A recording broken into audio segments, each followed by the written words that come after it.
Today on the GenX Vault, Rob is going to discuss his top 10 Steven Spielberg movies, and I'm going to address the elephant in the room.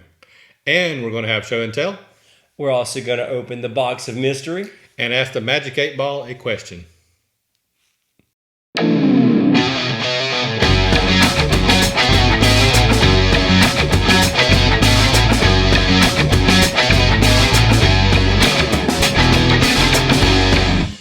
What's up, everybody? Welcome to the GenX Vault. I am Chris Mitchell. Rob Cannady.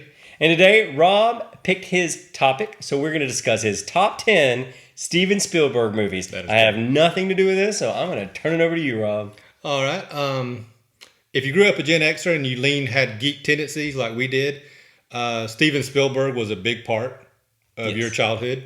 And also, when I was trying to think of a topic, it just popped in my head about Steven Spielberg. So I thought, I wonder if I could pick my 10 favorite Steven Spielberg movies and actually put them in an order. And I found out I could. I actually was able to actually list them 10 through 1 fairly easily. How many movies has Steven Spielberg done? Believe it or not, I researched this. Okay.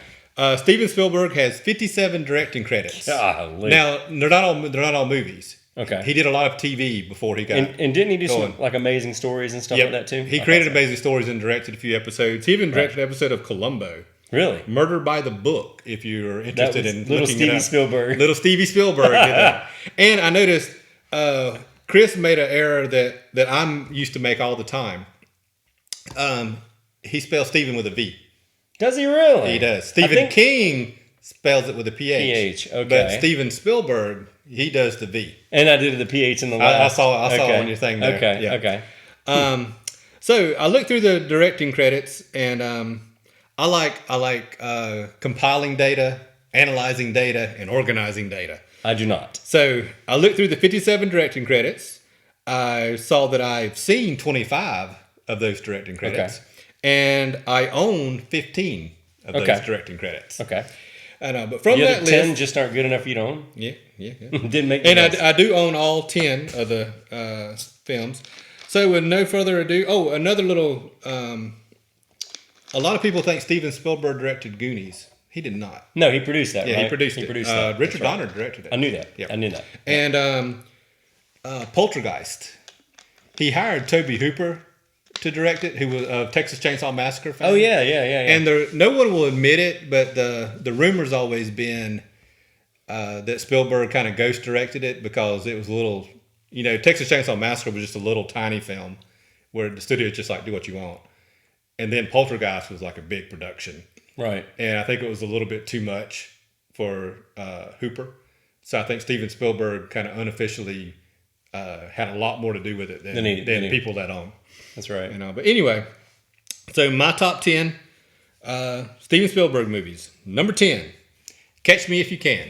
That's a good one. Yep. Forgot about that. The true story of Frank Abagnale, who was like a master check counterfeiter. That's right. And it's got the great Tom Hanks in it and Leonardo DiCaprio. Right. And also, I love Catch Me If You Can. Yeah, that's a great. I forgot that was his. That was a great movie. Number 9, and like I said before, I say this one.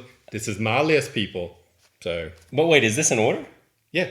So this next movie that I read on that piece of paper is your 9th. Is my 9th favorite Stephen King film. Steven Spielberg film. It could be Stephen King. And then, like I said, this is my list. To each his own. With everything going on. Yeah, about who likes a movie or not is come on, man. But because least of our worries. Yes. So my number 9 and controversial pick, Indiana Jones and the Kingdom of the Crystal Skull. Oh wait! I thought it was. No. Oh, that was 2. Yeah. I read it backwards. No. Okay. Yeah. So that is still controversial. It is controversial, and I know, but it's just a movie. There's parts of it I don't like. I'm not a big fan of Shia LaBeouf. Yeah.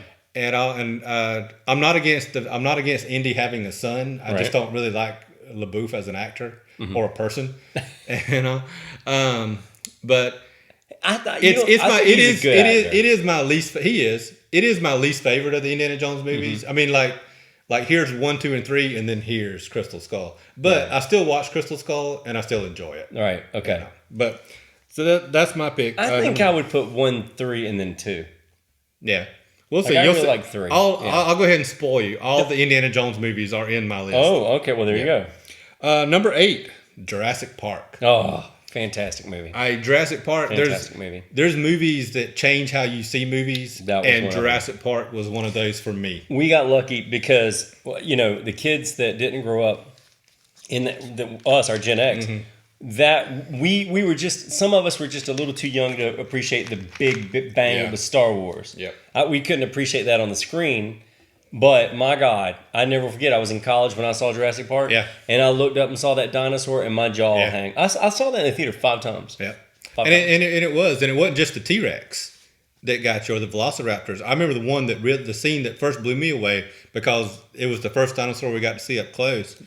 Was the big brontosaurus? That's what blew me away. When he sneezes on the girl. Oh yeah. But just it was just. At the time, it just seemed so photoreal that it was incredible. Well, that scene though, wasn't that scene a puppet? It may have been. Scene? It was, and that's what everybody thinks. Oh, they were all CG. No, they weren't. No, there was a lot of that's right. Maquettes and a lot of practical effects, and mixed in with the CG. But I think that was the movie that showed for the first time what CG could really become. Right. That's right. Yeah, that movie changed filmmaking forever. It did forever. Yep. The Marvel movies would not exist had it not been for Jurassic Park. The Star Wars prequels wouldn't have existed, Lord of the Rings, none of that stuff would have happened had it not been for Jurassic Park. Step forward. Right. Yep. And the feeder of that was that one little episode of Young Indiana Jones where they did that stained glass. Yeah, where he comes flying off the thing. That's when Spielberg said, wait a minute, this stuff can happen. And so they were toying around with doing that. I've actually started watching Young Indiana Jones. That does not surprise me. But we'll talk about that another time. All right, number 7. Jurassic Park was number 8. Number 7, Indiana Jones and the Last Crusade. Oh yeah, that was a good one. With the great Sean Connery, which I got a little short thing at the end, and our shout outs to talk about the great Sean Connery. 2020, you just keeps on taking. Suck. Yep, just keeps on taking. He was a good one. Number 6. The movie that helped define the PG-13 rating. Before you say that, can I jump in on that Sean Sure. Connery thing? It is our show. Oh, that's yeah. What are we doing here? That's right. All right. So I saw an interesting quote, and I knew this in the back of my head, but I'd never heard anybody verbalize it before. Mm-hmm. And I think it was Spielberg that said it. Sean Connery was the only person that could dress down Harrison Ford and make him succumb to being like a little kid again. Yeah, he said he was the only person the audience would believe could do was Sean Connery. Did they ever explain why his accent is Scottish? I mean, no, it's like no. In the Young Indiana Jones Chronicles, they actually he does have a Scottish brogue. Really? Okay, so not like the great Junior, not like the great Sean, but the guy who plays him actually does. We grew up in Arizona. Have that affectation. But it's true. I leave the other way. Indiana Jones turns into a kid because I'm like that. Like the best example I give people is backing a trailer. When nobody's looking, when my dad's not there, I can back a trailer just as pretty as you please. Right. When he's watching, I jackknife, I run into the house, I break a tire. Yeah. It's like when he's watching, I turn into a kid again, and I can't. Well, I have learned that I don't let anybody just drive my trailer on my truck because not everybody can back a trailer. Yeah. So, and I can. The only reason I'm able to is because we played so many gigs you kinda got used to it, down River Street. Now, I'm not great at it, but I can do it. Well, dude, I'm not making this up. I think it was 1995 or 96. We played River Street. Mm-hmm. And that was when they allowed walkers on River Street. So there was 250,000 people on that street, and I had to back that trailer all the way down. Wow. So my neck hurt so bad from looking over my shoulder, man. Mm-hmm. Oh, man, but we did it. But yeah, I understand. Yeah. When your dad's watching, and my dad and I had a different relationship, but I'll back this trailer. That's more like what I was, Yeah, so. exactly.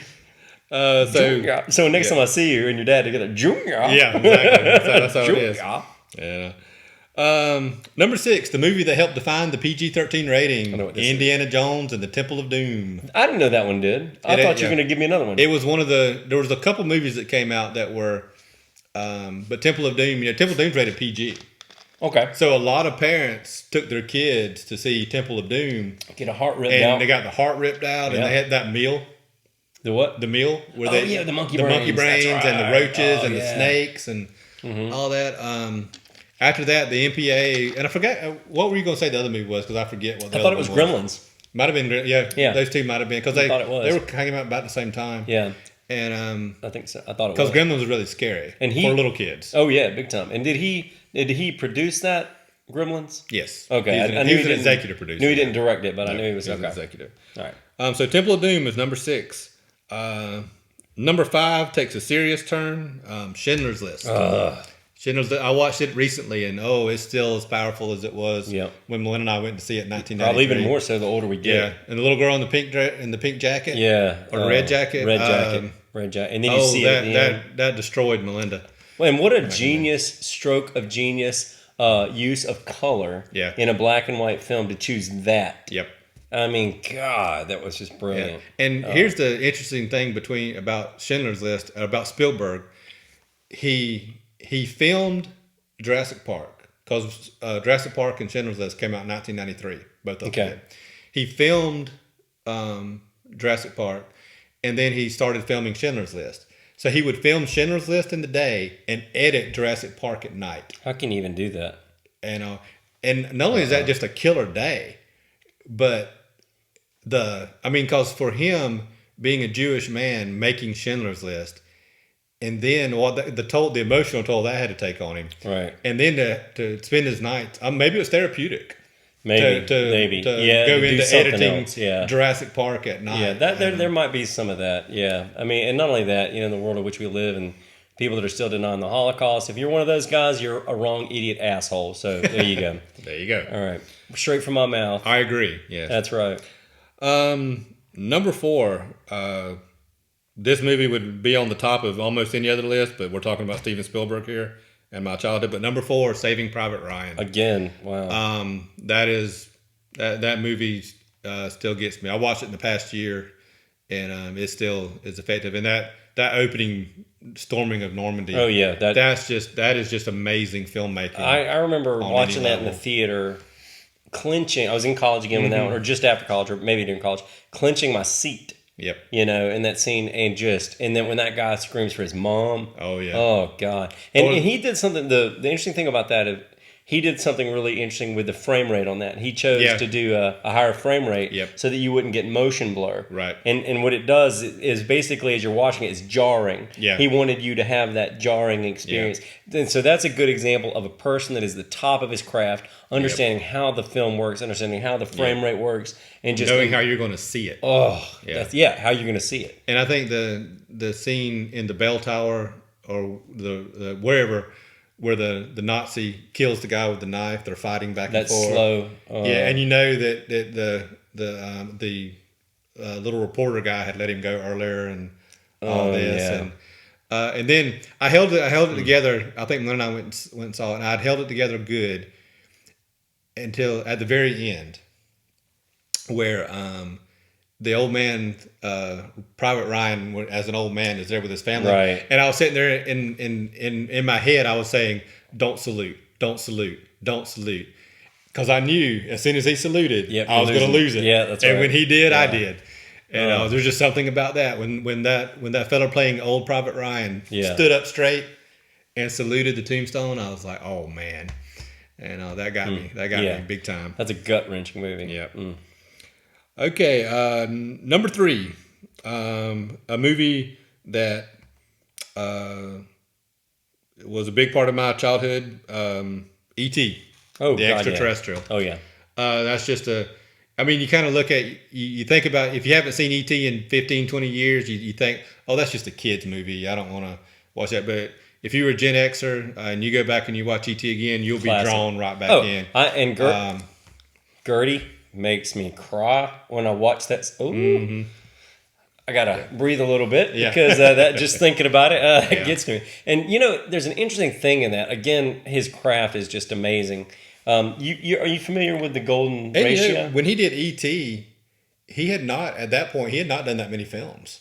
Really? I mean, he had done very successful films, but he was still kind of in the beginning stages of his movie directing career. Right. Yeah. Now, are you familiar with the Golden Ratio, the Golden Mean? No, you have to. Okay, so I might be once you start talking. Okay, so the golden ratio is, I think it's broken down to a fraction of like 61.3%. I'll post it on the screen because I'm probably wrong, but anyway.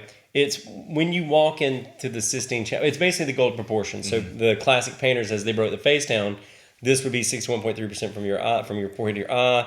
When you break that down from your chin, then from your nose, then your mouth, and then the chin.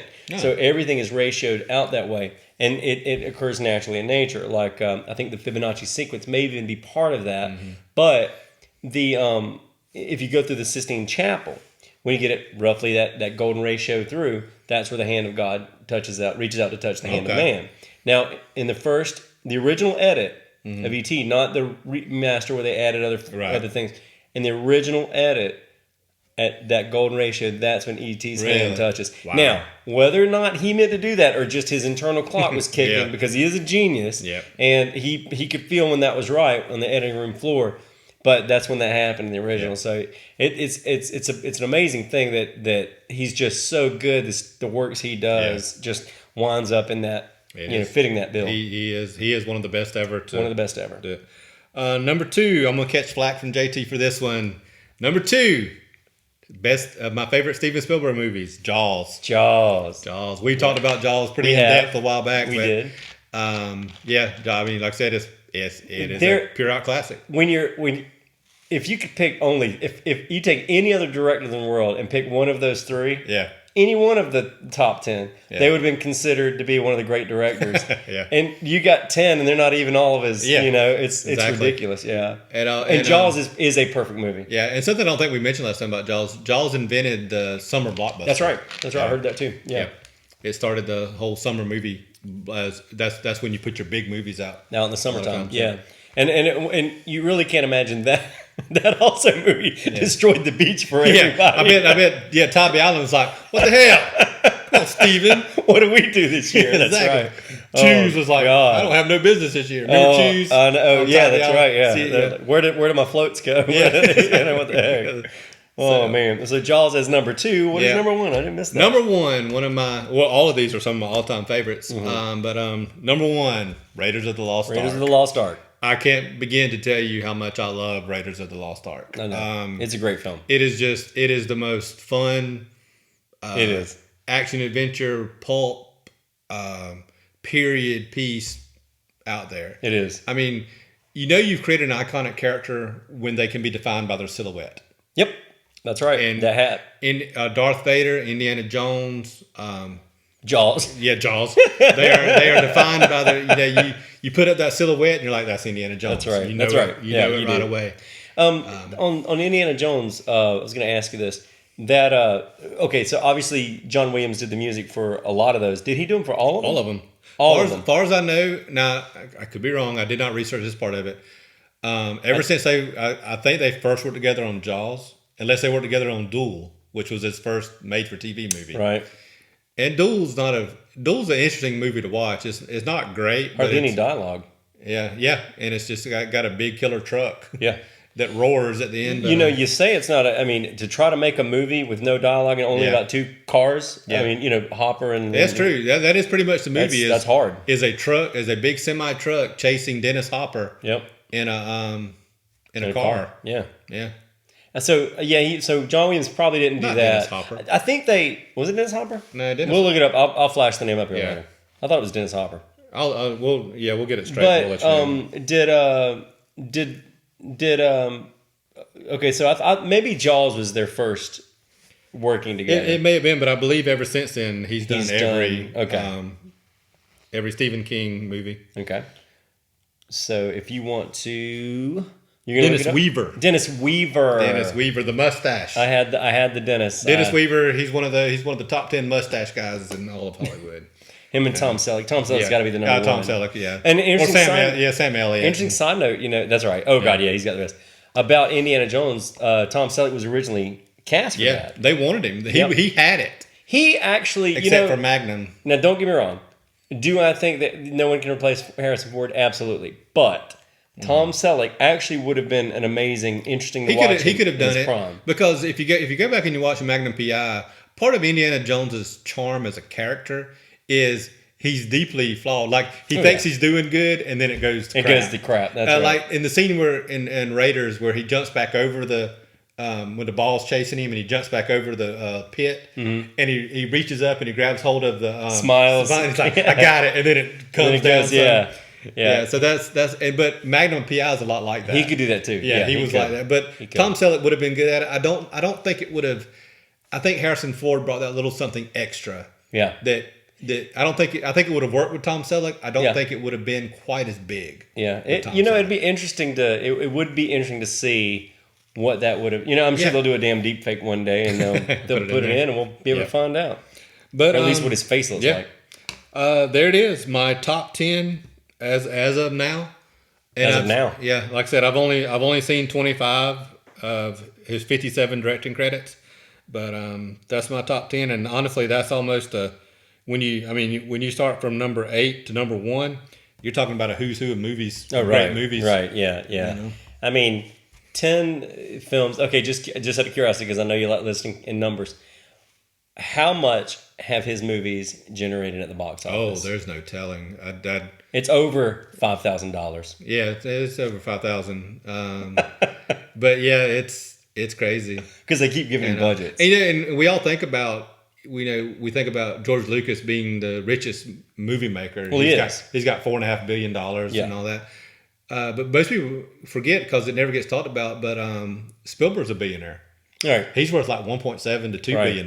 Well, but the amazing part of George Lucas's success is that he literally was a billionaire and he had only at that point directed 1 or 2 successful movies. That was it. And that just doesn't happen. And he's directed less than 10. Right. Yeah. Right. Yeah. And we only know 5 of them. Yeah. Exactly. That's the thing. You and I know more than 5. But Because if you can go to a room of 1,000 people and find 3 that have seen THX 1138, right? I own it. You're doing good. That's right. I do own it. It actually is a very good movie. Yeah. It's actually I see why they gave him the money for that because it was a great movie. So. And American Graffiti. Oh yeah, classic. Yeah. Yep. And there it is. My top 10 Steven Spielberg movies. I enjoy compiling that list. So there's a chance when I can't think of a topic, you'll see more top 10 You will see a lot of lists out there. Actually, that's how Screen Rant and all those, not Screen Rant, but all those Mojo, that's how they make their money. Yeah. All they do is top 10 lists. Yeah. And they just ramble on. That's what? As a side career, you could probably make a lot of money giving them data. I wish I could, All right, listen, here's my top 10 films with a mustache man. Yeah, that's true. The top 10 stashes in history. All right, that's Rob's top 10. Top 10. List. All right. Spielberg. What are we doing? Show and tell? All right. No, we're not going to do show and tell just yet. Oh, yeah. I have to discuss and address the elephant in the room. The elephant in the room. The elephant in the room. Yep. This is the part of the show where Rob does not know what I'm going to talk about. Okay. All right, man. Ready? Yep. Mandalorian, Rob. Mandalorian. We have not talked about Mandalorian. Rob and I both saw it. We did not talk about it. We texted each other a little bit. Yep. I don't know if he uses thumbs like this. I was actually using the keyboard. I don't know. I'm a single digit, single finger guy. I don't know what I do. I think I am too. I can't do the thumbs. I do the thumbs. Abby laughs at me because you do she sees me text. Yeah. And she laughs at me because I use correct punctuation. I do too, all the time. Yeah. You should use correct punctuation when you text kids. Yeah. You got to use appropriate apostrophes, the proper use of there, and there, and your. Get it straight. Yeah. I did when I did send you an OTW because Abby did that. I saw that. Abby did that to me the other day, and I was like, OTW.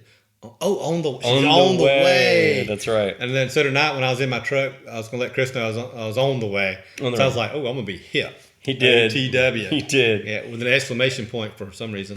But again, elephant in the room. Mandalorian. Okay, so we're gonna if you have not seen The Mandalorian, by the time this airs, the second episode will have been out. That's true.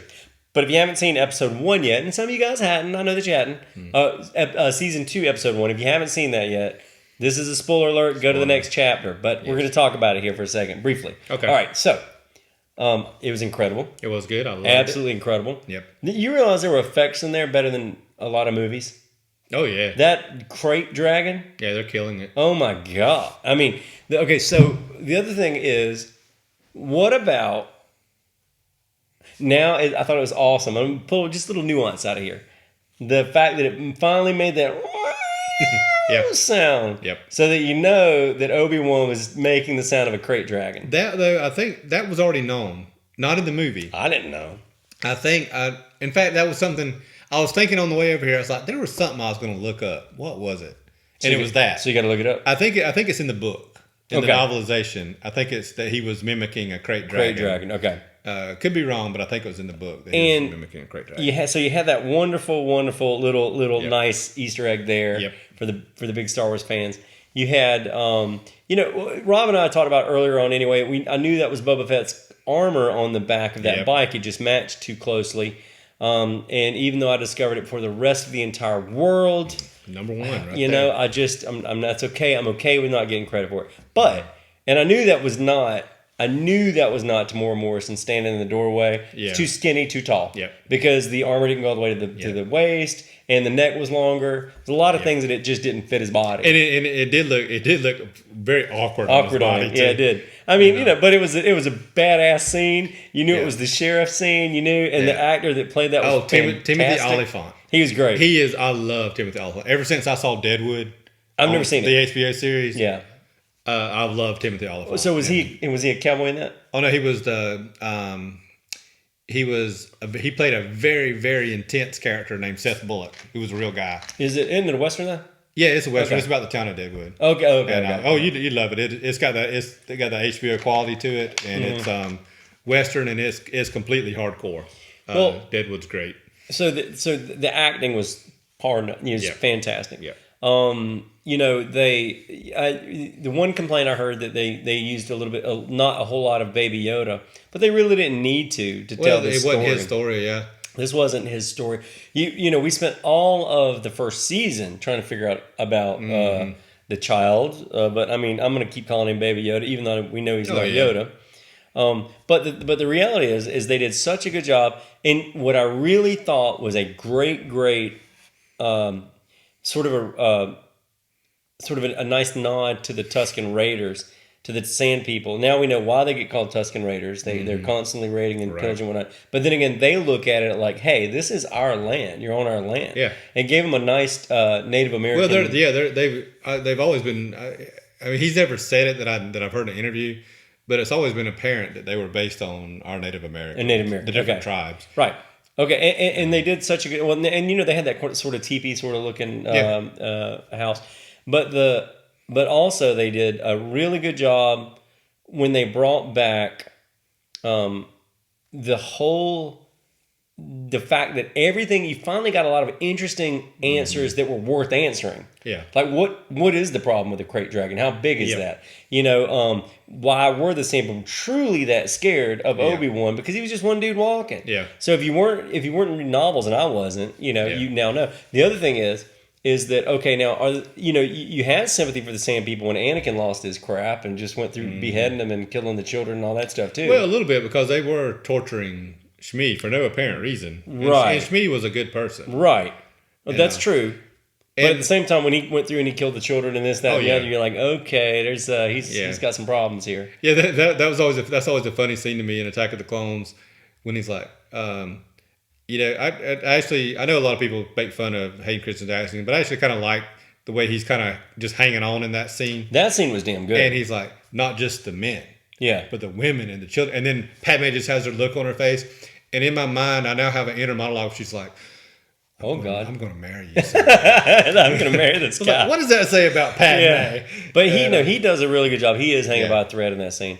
But okay, so through the Mandalorian, you get there, and then finally, we get the money shot. Yeah. At the very end, where you see Boba Fett staring on to him. We presume it's Boba Fett. We know it's Boba Fett. Nothing has been confirmed. Could be a clone. Okay, but let's go ahead and look at this real quick. He's scarred all up, which again could be a clone, but that armor came out of there. It did. That armor left the Sarlacc pit. That armor left the Sarlacc pit. That's right. The Jabba's had the armor, which means they found it. They scavenged it somewhere. Yep. He was holding a gaffy stick. I've seen them spelled Gardaffy. Are they just spelled that way and called Gaffy? I agree. Now that you say that, I've seen that too. I don't know. Yeah. All I can go by is what I've heard in the official movies, and it's gaffy. And Luke says that. Luke says gaffy stick. So he's holding the gaffy stick on his back. He's got a rifle as well. What I'm curious of, and this will be really interesting to see what season 2 tells us. There's 7 more episodes. Was Boba Fett? We don't think that. Well, first of all, we don't know if Jango was a Mandalorian or not, because it never really addresses that. Takes his mask off all the time. But that could be pre the Purge. That's true. And did that develop after? We don't know when their lore started developing. Well, here's the thing with the Mandalorians. As much as I love the Clone Wars TV show, I don't like the way they presented the Mandalorians. I never saw it. It's not, because the Mandalorians, I've always, growing up, always kind of pictured them like, kind of like they show them in The Mandalorian, where they're like a race of warriors, bounty hunters, who don't really have a planet. They're just kind of, it's hard to get a lot of Mandalorians in one place. Where the Clone Wars cartoon, it shows Mandalore, and there's millions of Mandalorians, not all of them dressed up in the armor, but it doesn't really, what you see in the Clone Wars doesn't really gel with what we think of with Boba Fett. Let me ask Jango you this: in the Clone Wars, then, do they all wear helmets, or do some of you see their face? No, they often take their helmets off. Okay, so but they do wear helmets. What I was going to say there is that still falls in line then with what Jango did. I think Jango. I've never heard anything. It's one of those things you've never heard anything confirming Jango's a Mandalorian, and you've never heard anything denying that he's a Mandalorian. Well, he did. Honestly, he could use the rocket pack really well. He went toe to toe against Obi-Wan and lived.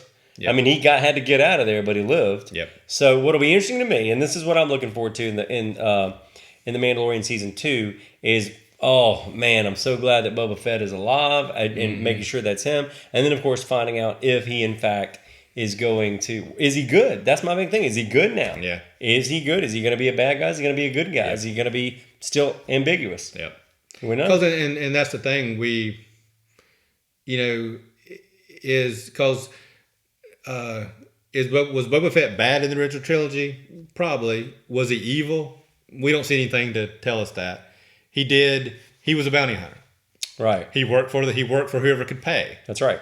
The Empire could pay. Right. And pay the most. He was shooting at Luke on Bespin, but Luke had a huge bounty on his head. Right. So was he trying to kill Luke? Don't know. But when you've been thoroughly defeated and you spent time in the belly of a large beast slowly digesting you, and then you're stranded on a planet where there's nothing but sand for years and years, it can change your perspective. That's right. On life. That's what I was thinking. Maybe he had the gaffy stick. Maybe he sort of took up a little bit more of a tribal approach, or it could also make him super bitter if it went that way. But I think it'd be really interesting if Lucasfilm does this. If they say, you know what, let's develop this guy's character. Let's actually give him for the first time ever. For the first time ever. And the thing is they got such a great starting point because he could start this out. Well, I began my hatred for the Jedi when I saw my father beheaded by one, and then that really paints the picture of a lot of different avenues they can go down. Because Attack of the Clones does something very well, and they do a good job, very simply, of showing that young Boba idolizes Jango. Right. I mean, just absolutely adores him. Right. It's his hero. Yeah. It's his big time hero. Yeah. So that'll be interesting. That was the elephant in the room that I wanted to address. Yeah. Mandalorian season 2, we had a lot of big finals solved. We know what a crate dragon is. We know why it makes that sound. We know that we know what a crate dragon is with skin on. That's right. Because there is one in A New Hope. That's right. It's in the background and the skeleton. And that looks like a baby compared to this bad boy. Yeah. Well, you've seen the robot chicken story behind that. I haven't. Oh my god. Yeah, I'll look it up. Yeah. I love the pearl. The fact they found a pearl. And Ashley and I were talking about it. She goes, "Why is a pearl?" I was like, "Well, think about it. It eats sand all the dang time. It's gonna have something in there." Like silicone. A lot of silicone. That's right. A lot of it's gonna eventually. And like I said, another analogy for me, I was talking with JT about this after the show. With the Tuscans being like our Native American tribes, because the Tuscans we've seen in so far in The Mandalorian have been fairly reasonable people, reasonable aliens. But then you go back and you look at the Tuscans from A New Hope, and especially the Tuscans from Attack of the Clones, who kidnap Shmi and torture her for no apparent reason, other than it's fun. But you look at Native American tribes from our history. That's right. Some were violent, some were not. Some were raiders, but they weren't evil. Right. And also, I think it's the same way with Tuscan tribes. Well, I agree, and I think enough time has gone by where now we're technically in the Star Wars future. No, we're not quite yet at in the Mandalorian, 18 years after Return of the Jedi. Right. So that's right. And we haven't seen Tuscans really. Or is it 5 years after Return of the Jedi? It's 5 years. 5 years. 5 years. That's right. But, 18 years is Force. But we haven't seen anything in the new movies. The Tuscans. So they basically have learned to deal with people. I was going to ask him to turn that down. 9 o'clock. We can later this. Okay. Why is it going off at 9 o'clock? I'm supposed to take my Zyrtec at 9 o'clock. Zyrtec. I'll take allergy pills. Allergies. Age people. Get you. All right, you ready for the? So that was it. That was Mandalorian. I hope you guys enjoyed that. Yes, and we will put we need a big spoiler alert at the very beginning.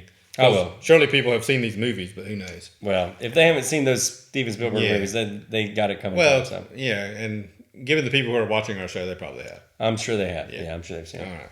Next. All right, it is time for... It's time for Show and Tell, boys and girls.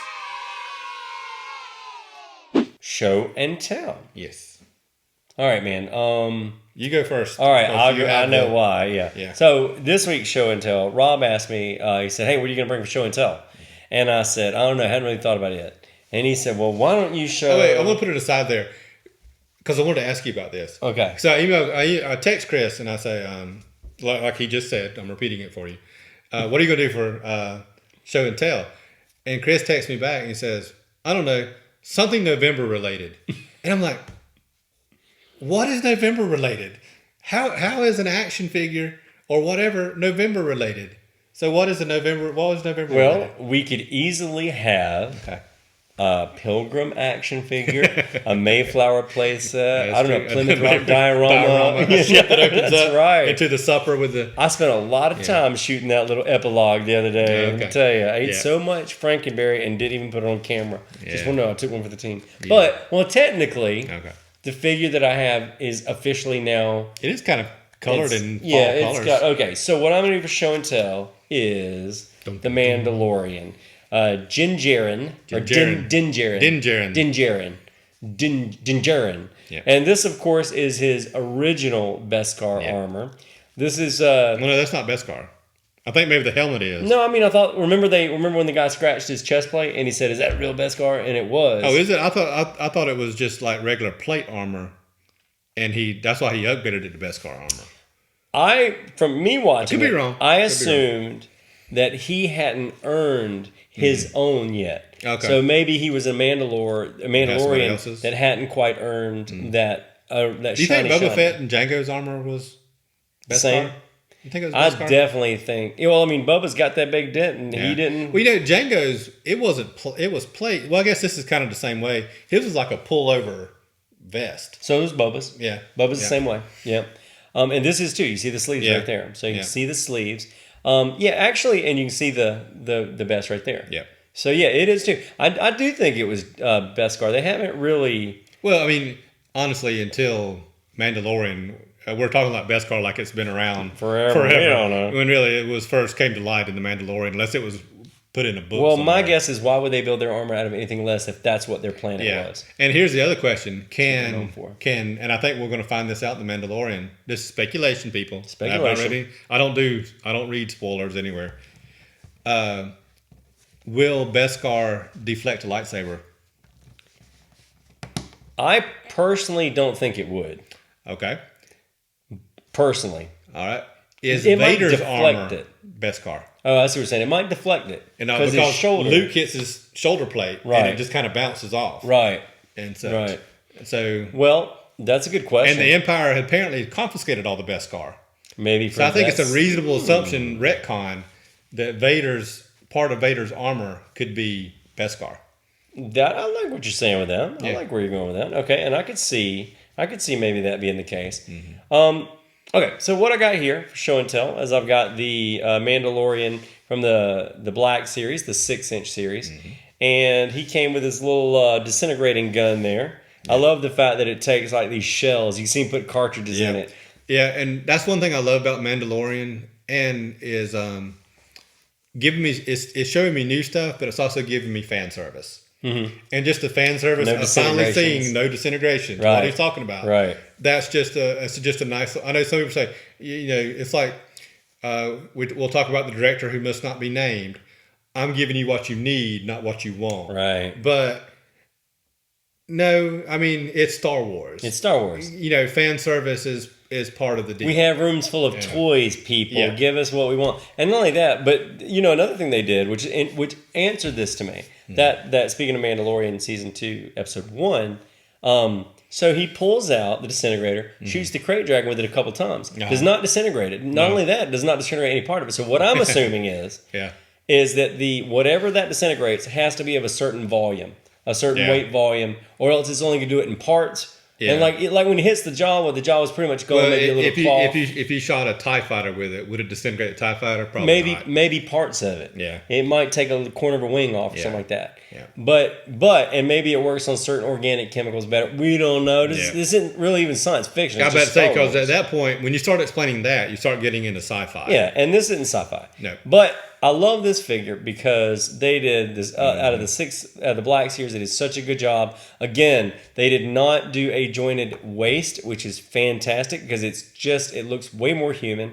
They've got the hidden ball joints in the arms, and it's perfect where the sleeve meets, where it fits. That's perfect. They've got the color is great, and like Rob mentioned, it is a perfect November color here. There you go. It is a wonderful November color. They've got his knee guards and his shin guards obviously don't match, which is again, this is my argument for why I think it's Beskar, but just not his. I don't think he's earned it yet. I don't think he's done what he needs to earn it. And his you can tell it came from different Mandalorians because it's different armor, different colors, different markings. Like this may have come from the same one that had his, and the other brown is different, and this is a different one. Maybe it came from that. Who knows? His knee guard is totally different. He's got the slugs right there on his thigh. And of course, he's got shin guard on this one, like Django did, similar to Django. Yeah. But it doesn't have anything on that, but like a leg wrap. So, we don't know. We don't know what yet. And one of the things I do like about the Mandalorian, which I thought was great, on his helmet, you don't get the little visor that drops down. But he has different attachments, like the flashlight and the different things that can be aided. Like you'd have in a like the helmet actually serves a lot more utilitarian purpose. You attach a flashlight like you would a mine helmet or something like that. So I love that. I love the fact that it has that. And my pick for show and tell this week is going to be Din Djarin, the Mandalorian, the original armor. Do you know you can put the gun on his back? It has does it have a little click, or is it magnetic? Because I was looking at my figure today.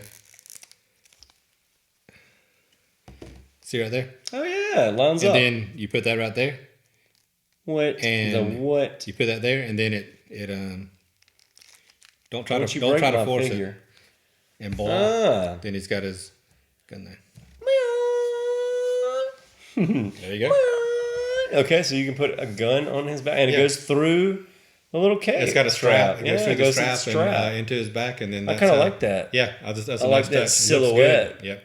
Just for the record, Boba Fett is another character you can recognize by a silhouette. That's true. Yeah. That little visor helps a lot. Yeah. So there you go. My pick this week for show and tell is Din Djarin in episode 1, season 1 of The Mandalorian. All right, my pick for show and tell. Can't quite remember exactly which episode, but it is the Beskar armored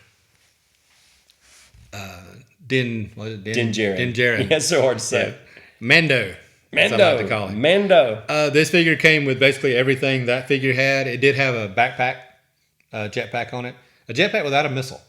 Yep. And I played around with it. I took the cape off and put the backpack on, but I liked it better with the cape. Sharp. And it's got his holstered gun, which I love a holstered gun. And so I put his destructor rifle. I've got my original Mando, I've got him like that with his gun out, but I think this figure is just superb. Let me see real quick. I do not have this one.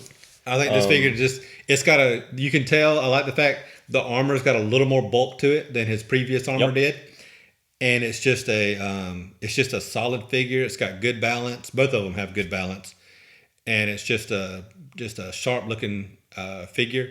They stand up on their own. Yep, and it satisfies my Mandalorian need without me having to turn to Hot Toys. Yeah, Rob and I talked about that, and I'll tell you something really cool. Mm-hmm. This is how I know I married the right woman. Ashley said to me the other day, she said, "Babe, I don't know if I want you to get a Boba Fett for the store." She was originally cool with that. And then she goes, "But I'm totally cool with you getting a Mandalorian costume." You talking about a life size? Life size. Oh, yeah. She said, "But I'm totally cool with you getting a Mandalorian action figure for the store. I mean, costume for the store." And I went, "Really?" Yep. Okay. So that's cool. And I like the fact they went with molded plastic for the cloth instead of because the Black Series. I was looking at my Black Series Boba Fett, and it's a great looking figure, but the cloth thing Boba has that hangs down. It still kind of sticks out kind of wonky. Yeah, fluffed out. And, I'm a big fan of molded cloth and molded hair. Yeah. And molded fur. Yeah, especially molded hair. Things go south when you try to use. The only figure that I've seen that has done that actually extremely well is the Hot Toys Chewbacca. Yeah. That did extremely well. Now I got a question for you. Let's compare something real quick. I just realized this. Their right leg shin guards are. I knew he kept his old shin guard. But look at the difference of how that one has silver in it and the other one has brown. Yep. So I'm wondering if with this one, let me put that down for the camera. Right. If this one, if it had with the silver, I'm wondering if that's the way it was in the movie or if they added more. Did they add more? Well, here's what I'm thinking now. Well, no, never mind. I just answered my own question. Okay. I was going to say, did the armorer forge him new armor or coat his armor? With that, but I can look now. This is different. This totally, the shoulder pauldrons are different. She definitely forged some new armor. Yeah, I knew that with the Beskar that he got. But which, by the way, the Beskar is actually kind of a shout out to Damascus steel. It has the waves in it, just like Damascus steel, which is one of our strongest steels. So it's kind of a cool little shout out. And you can see, obviously, when she did the shoulder pauldron on the right, you've got the Clan of Two, the Mudhorn, which is still one of the best episodes, man. That Mudhorn, and the fact that became his clan insignia. I've watched Mandalorian season 1 3 times, and have you really? I can't. Well, see what I did. The first 2 times were easy because I watched each episode twice as it came out. Once with JT and once with the whole family. I did too. And then I went back probably 3 or 4 months ago and I watched. And it's only 8 episodes. So me and Ashley the other day she wanted to see. She couldn't wait till episode 1 came out, so she was happy about season 2. And she said, "Hey, let's go back and watch. Let's catch up." Mm-hmm. So the best way to really catch up where they left off was watch the last 2 episodes. Yeah. And I think we watched the last 2, not the last 3, but the last 2 because it's really one long episode. Yeah. And of course they're going to have to address the elephant in the room on that one with Moff Gideon and how they do it. Now he's still out there. I wouldn't leave you guys hanging. I would be remiss if I did not show you little baby Yoda. I actually ordered another baby Yoda. So that you can do this. Because honestly, I was shocked when I saw how small that baby Yoda was. Because I thought he'd be about maybe half an inch taller. But there's no way he could be. Yeah, I know. I'm just saying in my head. I mean, can you honestly say when you got that figure in the mail that you were like, oh, it's that small? I knew that it was. I just knew that the scale. Yeah. I mean, even if Baby Yoda was real, he would be this tall. Yeah, I know, but it still shocked me that it was as small as it was. I mean, it works. The scale is right. He's so cute. But I still expect it to be a little bit bigger. Only thing I tried to maneuver a way that Mando could hold him, but that figure doesn't work. Yeah, because when you have a figure with a flat bottom like that, oh, look at his feet! I gotta show you his feet. I've never looked at the bottom. It would be cool if. But when Baby Yoda became available for pre-order, I ordered 3. Dude, his feet move. Yeah. Look at that. Yeah. I knew they were there. They move. Look at that. Yeah. Look at that. Holy crap. That is the cutest little feet you ever seen. I call them, when I'm playing with Packers paws and he's got them tucked under, I call these frumpy numpkins. His little frumpy numpkins. Yeah. Frumpy numpkins. But I pre-ordered 3. I kept 1. I gave 1 to JT and 1 to Abby. Oh, man. Because they both love the... and his hands twist, too. Yeah. Yeah, this is the cutest little... Okay, I'm going to go ahead and call it. This is actually still one of the best. is a cute little action figure right here. So I had to throw in Baby Yoda. As you saw Chris happen just there, his arms do come off. They pop back on. They come off very easily. With a joint that small, you can't expect any otherwise. That's right. But it works, So our kickoff to November was the Mandalorian action figures, the Mando, as Rob it just felt right. It does feel right. Yep. We just kicked off season 2, so hey man, we're gonna go ahead and do that. I'm sure we'll find the Pilgrim action figures next week. Oh yeah, I'm sure they're out there somewhere. All right. You know what time it is? It's time for the Box of Mystery. All right. Good deal. Time for the Box of Mystery, Chris. If you're editing this, Box of Mystery time. It's my turn for Box of Mystery, and kind of like I did with the Star Wars storybook the other day. I've decided in my own head the rules I'm making up for myself. I'm trying to do non-figure things for the Box of Mystery. Okay. I was like, what are we talking about here? So this week, for my Box of Mystery, there's an item in here, and as most things with me, it has a story behind it. So, for my Box of Mystery is my very first and original Star Wars trilogy box VHS set. Holy moly! This is going back a ways, people. This is for you purists out there. This is the original theatrical cuts of the films. It's a nice little set. This is the first time they had collected the box set together. There was a deluxe set that came with a fourth VHS copy of From Star Wars to Jedi, the making of the Star Wars trilogy. You probably saw that when you were a kid. Yeah. But it's I'm actually watching it on YouTube. They have the whole thing up there, and it's fascinating to go back and watch. But this is the box set. It's got information about each movie. Who was in it, the box office gross that it had at the time that this came out. And it's just a neat little set. And then the VHS copies themselves, they have the iconic poster artwork on them. Right. Yeah, from the original. Were there. And I don't know if you remember, back in the day, VHS tapes were not cheap. Nope, they weren't. Not for a movie. No. Like, you're talking $30, $40 sometimes. When Terminator 2 came out, it was $99. Yeah. For a VHS tape, people. Yep. That's ridiculous. And we're watching it on old CRT TV. Yep. Everything else. 480p. Yep. And I'm scared now to even put these back into I never will put them back into a VCR because I'm scared they'll bust. But the outer box is in pretty rough shape. You'll see I've got it patched up. But these I managed to keep in pretty pristine condition. Mm-hmm. But now for the story. Back in 1980, Return of the Jedi came out in May of 1983, and back then there was no internet to tell you a movie's coming. Especially, and if you're a little kid, you don't know. You're not reading magazines. You don't know. Finding out you don't know a movie's coming. And my subscription to Bantha Tracks had run out. That preceded the Star Wars magazine. Yeah. That was the original. Bantha Tracks was the original fan magazine. But so one day I'm walking through my house. I'm 1983. I'm 12 years old. Could have been 11. I don't remember when this came out. But I'm just walking through my house. The TV's on in the den, and all of a sudden I hear that music, and I hear "Return to a Galaxy Far, Far Away," and I freeze in my tracks. And it's the TV teaser for Return of the Jedi. Right. First time I had any inkling that it was coming. That a movie was coming out. I bounced around I yelled, I whooped, I hollered, I jumped on furniture. I was just bouncing around the room. I was just, words can't describe how elated I was about this. And so my dad was even like, "What are you doing?" But anyway, I was just so excited. I was, here it was, Return of the Jedi. There was going to be another movie. Oh my God. Now, do you remember way back then, when we were kids, we had a theater, the College Cinema, and the downtown Georgia Cinema. I saw it at College Cinema.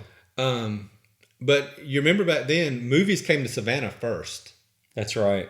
And it wasn't a same day release. Yeah. Like I said, we're in Statesboro, Georgia. Savannah, Georgia would get movies a couple weeks before Statesboro would. Because you had to ship an actual film roll. Yep. So, Real. My mother, being the great mother that she is, when she knew how excited I was about Return of the Jedi, when it came out, she took me to Savannah. Oh, man. So I saw it before all my friends. Oh, man. And so you can't imagine what it's like being 12 years old, no internet, no nothing like that. Being 12 years old and having the knowledge of Return of the Jedi and everything that happens before any of your friends do. And you weren't like a Homer Simpson on the line of and the outside of the line of Empire Strikes Back. I can't believe Darth Vader's Luke's father. You know, Wow, what an ending! Who'd have thought Darth Vader was Luke Skywalker's father? Thank you, Mr. Blow the Picture for me. Okay. So anyways, my great mom took me to see it. Saw it before anybody else. On the ride back, and like I said, we're talking about 1983, so there's no VCRs yet. Right. There's no way to watch the movies except at the theater or catch them on TV. Right. And I remember telling her that I was going to study real hard, and I was going to get a good job and get really rich, because one way or another I was going to go to find George Lucas, and I was going to buy a copy of the movies from him. And in my mind, I pictured the big movie reels. The reels. And because in my mind, I'm thinking, okay, I've got to have a projector. You had to. I've got to have a big screen. Yeah. And I don't know how much George Lucas is going to charge me to sell me the movie reels of these 3 movies. So I know it's not going to be cheap. So I remember telling my mom, I'm going to have to get rich so I'm going to own the Star Wars movies. That's right. So fast forward 10 years, I'm dating the lovely Melinda, and we've been out on a date. And we stopped by Turtles, which is now a couple of eating places, right there on the corner next where Chick-fil-A is, right behind. I said not even. It was Turtles at the time. It changed into Blockbuster and everything else. So we go in. It's a Friday night. We go into Turtles, and I'm walking around, and up on the front, I see this box set, and good God, it's probably $90, $100. But that's how he knew he was rich. And like I said, back then at that time, I had a full-time job making $15,000 a year, and I lived at home. That's right. So plenty of money. I was rich in Statesboro, Georgia. That's right. So I saw this, and I was like, I got to have it, because this fulfilled the promise to 12-year-old Rob. That's right. Of finally owning the Star Wars movies. So about what year did you get this? I think it had to be in '93, because I was with Melinda. Because they had been out. Okay. Now, don't get me wrong. They had been out for several years. And I had rented them from movie stores. Okay. But, and I had probably seen them in Walmart or anything. But they're probably, like I said, they were real expensive. And I couldn't afford them. But here I was, 1993. They had this box set. I had some cash in my pocket. I could afford them. And so 22-year-old Rob fulfilled the promise that 12-year-old Rob made to himself, of finally owning the Star Wars movies. Well, I'll tell you something funny. It's similar to that. When they came out on VHS, I didn't own a VCR. I've never owned a VCR until me and Ashley got married, and she had the VCR. Yeah. I did buy the THX versions. Yeah. That came out on VHS, and never watched them. I was just, and the reason why. In college, we'd rent movies, so I put them on that VCR we had in college. But I never watched them on my own personal VCR, and I never bought I never bought anything else on VHS ever. I only owned these 3. Now I own 4 VHS tapes. The 3 that came on VHS, which is not this original artwork, and a Vita, because Blockbuster did not give me the royalties for selling my album. So I kept that damn movie, and I never gave it back to him. And the reality is, Blockbuster or Turtles? Blockbuster. Blockbuster used to sell our albums too. The movie rental. They place? did. They also used to sell albums too. Okay. I don't know if you remember that, but they sold CDs. No, I don't. So they never did pay me my royalties. Never paid me my royalties. So I kept the Vita, and I'm like, you know what?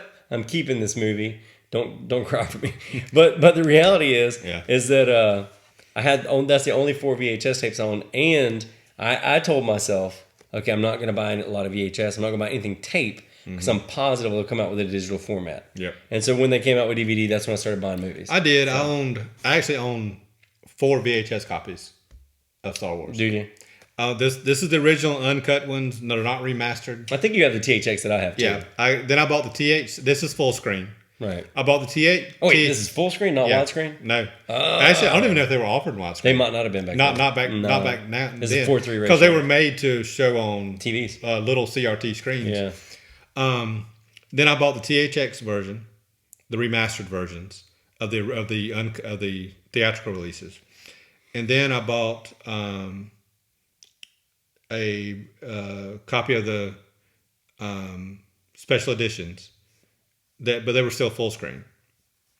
And then you got that bootleg copy from me. That was DVD. DVD, yeah. And then I bought I found my last VHS that I bought was widescreen version of the special editions. Because Rob and I got a bootleg copy. Yeah. It'd have been around 99 or 2000, maybe 2001, maybe. No, it had to be after we met.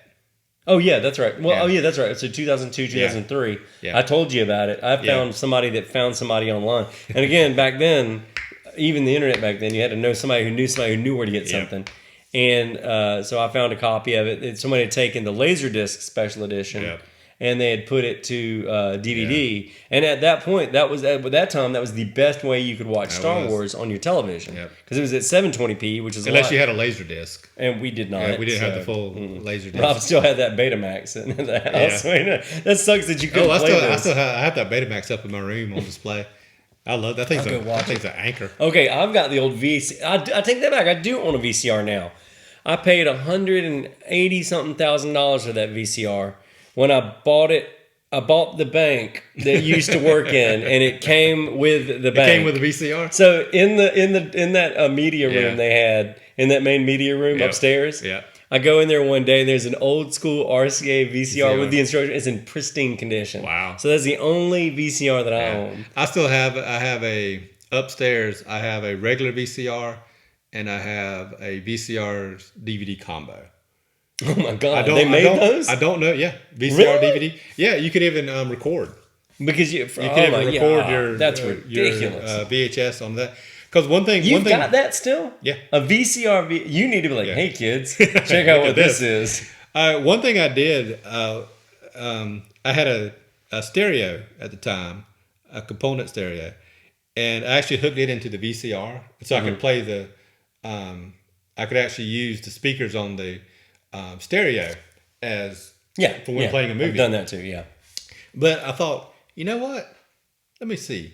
I put a cassette tape into because this was a cassette tape stereo. It had cassette tape and CD. Right. I put cassette tape in there and I hit record. And I was able to record the audio. Right. And so I made audio recordings of every you had your own audiobooks. Movies. And then I would play them in my truck going back and forth to work. Oh, wow. Rob is definitely a bigger fan of the consumption of this media than I am. There's no doubt about that. And the only I owned some movies, some VHS movies. The only other one I remember of any significance was Tombstone. I loved Tombstone so much, I bought it. You bought it. But I think when I don't remember how much it was, but I just loved Tombstone so much. I was like, I'm going to get this on. And I had Lonesome Dove. Yeah, the series, the miniseries. Yeah, on that. But that's right. But yeah, here it is. My original copies. My fulfillment of a 10-year-old promise that I had made of one day owning the Star Wars movies. I gotta jump in there. I wrote this blog years ago. I'm gonna repost it on our blog on GenX Vault, and I have a similar promise. Yeah. And I'll talk about this on the blog because I love the fact that you worked that out. You knew. Yeah. See, the thing. You couldn't get them on VHS. You couldn't get them on DVD. You certainly couldn't get them. There was certainly nothing to download it on or anything like that.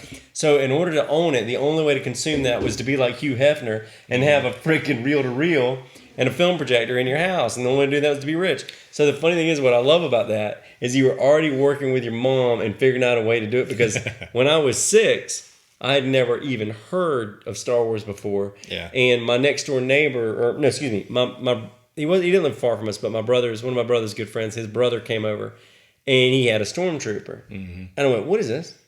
And he goes, "That's a stormtrooper." And I mean, it was the coolest thing I had ever seen in my life. It was, matter of fact, you see my room. I've got plenty of stormtroopers around. Yeah. That's my single-handedly most popular, my favorite. I own a full-size stormtrooper costume. He does. So it is my favorite, hands down. And I told my brother, I said, what is this from? I don't understand what this is from. And Mark knew about it because he's 10 years older than me. He goes, oh, that's a Stormtrooper there in Star Wars. I went, what is Star Wars? And he goes, what's this movie involved? And there's a Jedi and they have the Force. I'm like, I said, so Mark, so like about these lights, I said, do they make, can I wear that costume? Can you get a costume of that? And he keeps on. I was like, and I'm like, well, do you think, I mean, and you read the blog, I go and I beat him up, I go, so does this lightsaber that Mark Hamill has, again, I'd never seen the movie. He just told me the actor's name and all this. I said, did they let him keep it? And finally, Mark got so mad. He goes, well, damn it, Chris, I don't know if it's in the chest at the bottom of his bed, for God's sake. He gets all mad because I'm just hounding him. I just won't leave it alone. Little brother, you know? Little brother. And I swore one day that I would own a Stormtrooper costume. You did. And I did. And I think there's something to be said about that the power and the pull that Star Wars has. You know, here we are, grown men. We basically dedicate the show to Star Wars. Let's be real. Yeah. It's just, it just has reflections of other things. Yes, Star Wars is the backbone of. It's also the backdrop. My collection. It is. Because honestly, I mean, and I say this with all sincerity, outside of my family, my parents and Melinda and all them, Star Wars has had the biggest influence on my life. Oh, yeah. Because it's been a part of my life since I was 5 years old. Yeah, that's right. And it's funny that you saw Jedi in Savannah. I saw it after you. I saw it in the theater in Statesboro, so definitely after you. Yeah. And here's how I found out that it was out. My brother goes, hey, we're going to go see Return of the Jedi. I went, well, what? And he goes, you want to go? And I went, yeah. And then and he goes, well, do you want to bring Melissa with us? And my sister had done something earlier that pissed me off. I went, nope. So I was being a little brother Melissa. Again. Yep. All right, so Rob's show and tell item this week is the original Star Wars trilogy on VHS. Yes. Oh, listen to that hiss. Yep. Oh, man. And you got to adjust the tracking.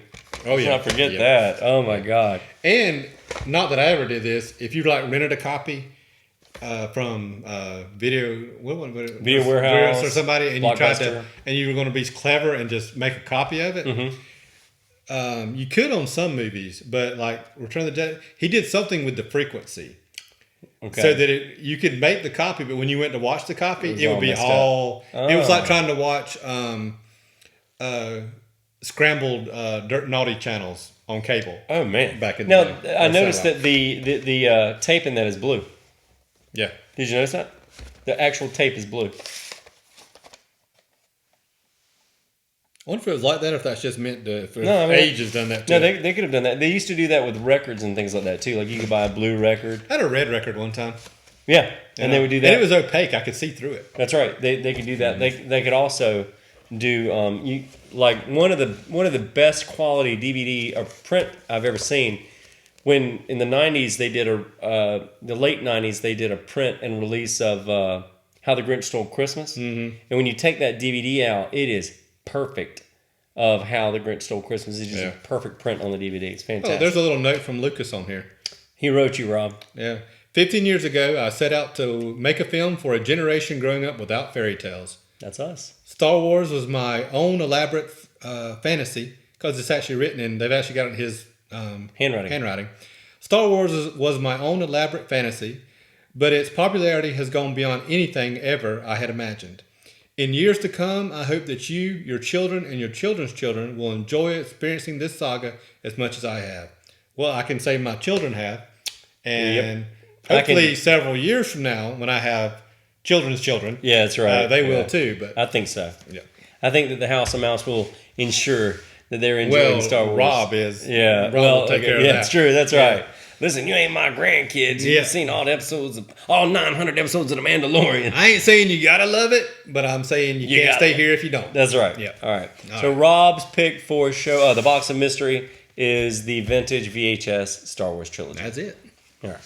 All right. Now it is time to ask the Magic 8 Ball. And this week, I have actually got a very pertinent question for the Magic 8 Ball. Mm-hmm. And my question is, will Boba Fett continue to be an antagonist? Yep. Okay. Will Boba Fett continue to be an antagonist? Well, Magic 8 Ball told you several weeks ago that Boba Fett would not be in The Mandalorian. Are you sure it told me that? I think it told you that. I thought it was confused about it. Oh, maybe so. I'm going to research that. It all kind of runs together. It runs together for you. I got to edit this thing. I've seen them all 20 times. Well, I watched them about once, and then I'm good. You know, in the editing, on the cutting room floor, I'm watching and going, "How does Spielberg do this?" No, that's true. He's got help, by the way. That's all true. right, so will Boba Fett continue to be an antagonist? Look at that. It's all white and bubbly. Yep. I didn't even shake it. What does it say? Hold on. It's bubbly. We can't even read it. Bubbly. It is decidedly so. It is. It is Decidedly. decidedly. It is deliberately, decidedly so. It is either one of them. So is it? Is it? It is decidedly so. It is decidedly so. What was it that the Yogonaut said? That Quill said? Oh, well, he said, "I have spoken." I have spoken. have or spoken. maybe the 8 Ball's like, "It is the way." Yeah, It I've is started the way. doing that with JT and Abby. Saying I have it is the spoken. way. No, I have spoken. Yeah. All right, Rob. It is time for your Magic 8 Ball question. Once that you again, didn't even write. I'm prepared for a lot, but I'm not prepared for this. He can make a list of 900 movies that Yeah. he's seen, but not Well, one trust me. stinking question. Well, my least favorite part of the show is Ask the Magic 8 Ball. Mm-hmm. And, just because it doesn't like you because you shook it that one time. well, I'll shake it again. All right, ask it any random question. Okay. As I played the Jeopardy music in the background. Let's see. I can't really think of anything. Okay, ask it about the Mando's Beskar. I keep saying Jeskar. Jeskar. Jeskar is a brand of frets, and when we put them on a guitar, they're extremely hard steel, and we have to sand the crap out of them. Okay. So I legitimately get Beskar and Jeskar confused because I have to deal with the real hard metal, which is Jeskar, and the Beskar armor that Mando wears. Okay. Magic 8 Ball. Will you and I ever make up? You said make up and not make out, right? I hope so. Your 8 Ball has problems. It's got a disease. It's got It's got like a I dropped skin it. disease I dropped or it something. the other day. Signs point to yes. So eventually, Okay. the 8 Ball and I will come to an understanding. Yeah. All right. Next week I'll plan an 8 Ball question. Yeah, an 8 Ball question. Okay. All right, guys, we got a few shout outs today. Just a couple. What do you want to say? Sean Connery did pass this week. Sad to hear that he had dementia the past few years of his life. I didn't know that. Yeah, his wife said it was not good, but she said he did die peacefully in his sleep. Which was good. I didn't know he had dementia. Yeah, well, he was a very private person, so no one knew. I did a quick look. Sean Connery was 90 years old when he passed away. He had 94 acting credits. I've only seen 22 of them. And real quick, my top the ones I've seen, my top 5 Sean Connery films. Number 5, First Night. You didn't tell me you're going to do a list on this. I'm trying to do it quickly. Oh, If you go stop ahead. Go interrupting ahead. me, I'll be quiet. quicker. Go ahead. Number 5, First Night. Number 4, Hunt for Red October. Number 3, Finding Forrester. Number 2, Indiana Jones and the Last Crusade. Because number 1, I included as a body of work as James Bond as one thing. Okay. Because, yes, we all love him as being Indy's dad, but you say Sean Connery, it's James Bond. You think James Bond.